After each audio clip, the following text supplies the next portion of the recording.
मैं आप सबके माध्यम से सबसे पहले आप सबको पत्रकार साथियों को नमस्कार कहना चाहूँगा कि आप लोगों के संबल से, आप लोगों की हिम्मत से मैंने एनजीटी में वाद दायर किया था। राहुल चौधरी एनजीटी के दिल्ली के मेरे वकील थे, उन्होंने इस वाद को दायर किया था और 21 दिसंबर 2022 में जब फैसला हो गया था, जब तक ये ना तो 7 वंडर बना था ना पाथवे का पूरा काम हुआ था, उस वक्त ये फैसला हुआ था कि आप वेटलैंड को छोड़कर कुछ भी कार्य करें लेकिन वेटलैंड पर कोई कार्य ना करें। उसका नोटिस मैंने स्वयं अपने स्तर पर, जब नोटिस आया था एनजीटी का, जो आदेश की कॉपी थी मैंने खुद ने कलेक्टर के यहाँ पे भेजी, स्मार्ट सिटी के यहाँ मैंने खुद ने भेजी और नगर निगम सीईओ के यहाँ भी मैंने अपने माध्यम से उन सबको पहुँचाई। लेकिन उसके बाद भी इनके कानों पर जू नहीं रहेंगी और इन्होंने जिस प्रकार से लगभग 120 करोड़ रुपए का नुकसान हम सबका किया है, क्योंकि जो आदेश थे उसके बाद लोगों ने विभिन्न कोर्टों में जाकर वाद पेश किए, कोई सुप्रीम कोर्ट गया, कोई हाई कोर्ट गया, कोई कहाँ गया, लेकिन ये लोग अपनी बटरिंग वाली बातें कर इस कोर्ट को बहलाने फुसलाने का इन्होंने काम किया।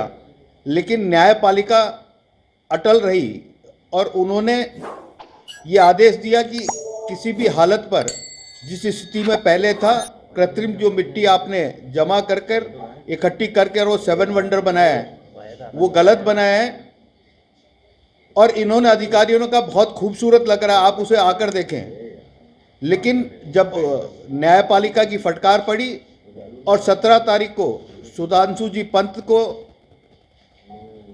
सुप्रीम कोर्ट के सामने वीडियो कॉन्फ्रेंसिंग के थ्रू जब उनको सामने जाना था, तो उससे पहले उन्होंने बहुत बड़ा एक्शन लिया और कलेक्टर से और यहाँ के सभी स्मार्ट सिटी के अधिकारियों से बात करी।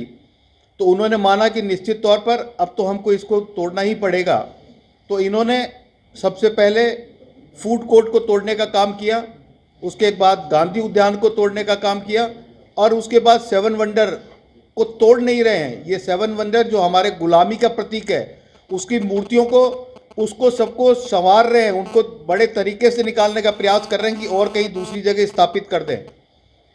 वरन इनको सोचना ये था कि इस वक्त भारतीय जनता पार्टी की सरकार है, ना कि कांग्रेस की सरकार है।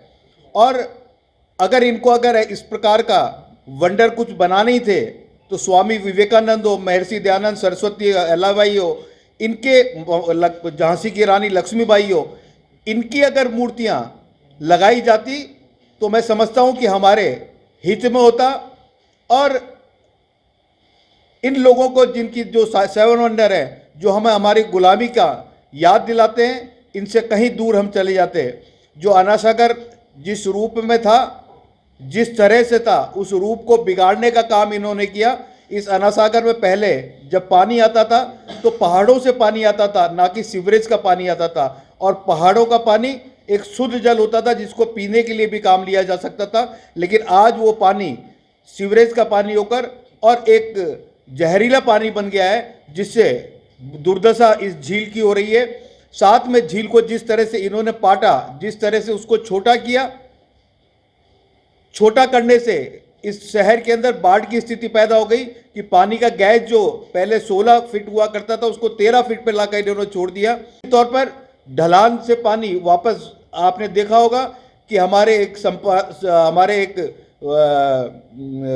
जिसे बोलते हैं अपन अनासागर लिंक रोड है, अनासागर लिंक रोड और अनासागर के बीच में बिल्कुल भी सड़क को आप देख ले तो एक लेवल हो जाती है और पानी ऊपर से डाकने लगता है। इसका कारण सिर्फ यही है कि इन्होंने जिस तरह से इस अनासागर को छोटा किया, इस अनासागर का हनन किया और इसके साथ बलात्कार किया।